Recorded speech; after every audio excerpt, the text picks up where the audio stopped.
I mean, I sit on a number of charities, on the board of a number of charities that are doing fantastic work in Africa. And I'll come into details in a moment. But I think what's really important to stress here, again, is what these charities can and cannot do.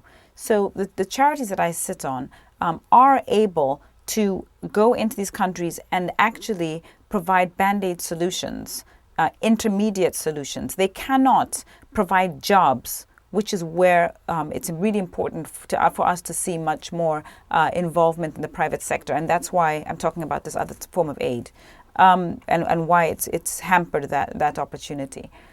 Some of the charities that I think are doing some fantastic work are places like Room to Read, which has got very targeted programs towards helping young people get access to books.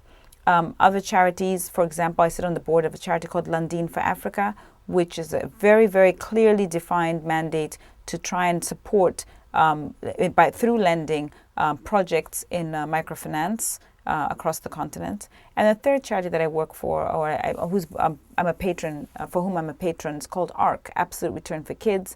Again, very targeted involvement, providing antiretrovirals to Africans across Africa. But again, very narrow, and also no illusion that they are going to be providing long-term sustainable growth to these countries. So there's some examples of some interesting programs. Well, to the extent that we know we're not going to achieve those goals, which is obvious. 2015 is around the corner. The architects of the Millennium Development Goals are themselves going around saying that, Africa is likely not to meet any of those goals. So I think those type of very sort of large, big scale, large focus, lofty goals tend to me to be red herrings for the fundamental issues.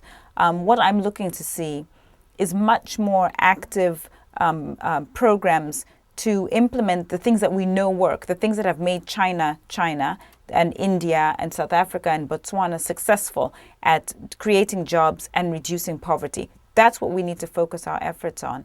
I think it's also important that we focus on spinning a more positive story about Africa. Too many of the NGOs and celebrities and charities around are very focused on perpetuating a negative stereotype about the continent, which cannot be helpful to raise the very young Africans that are coming up across the continent. That is of no value to be negative, and yet that's what we see across the continent. So I think we just need to do more of what we know works and less of what we know does not work. In fact, there is no country on earth today that has achieved economic development and reduced poverty by relying on aid. Not a single one. And yet we're pushing a product that we know doesn't work at a time when we know what does work. And that's what the issue is here. Absolutely. Microfinance is one of the tools for development that I talk about in the book.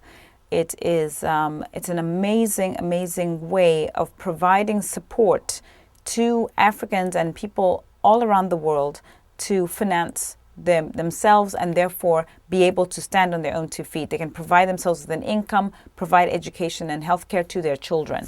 There are numerous examples of this. Mohammed Yunus won the Nobel Prize for Grameen Bank, and I just was on a discussion program with him not too long ago. Even in this market, he's, with all the challenges of the capital markets right now, he's managed to raise $1 billion from the very small the very small communities within Bangladesh. It's $1 billion in rural Bangladesh, and very, very low default rates and tremendous success. These are the type of programs that should be coming out of the multilateral institutions, and they're not. We're seeing more of the same, giving more money to African governments, giving more money to governments around the world. Whereas it seems to me, we know what works. And Kiva is another example I talk about in the book.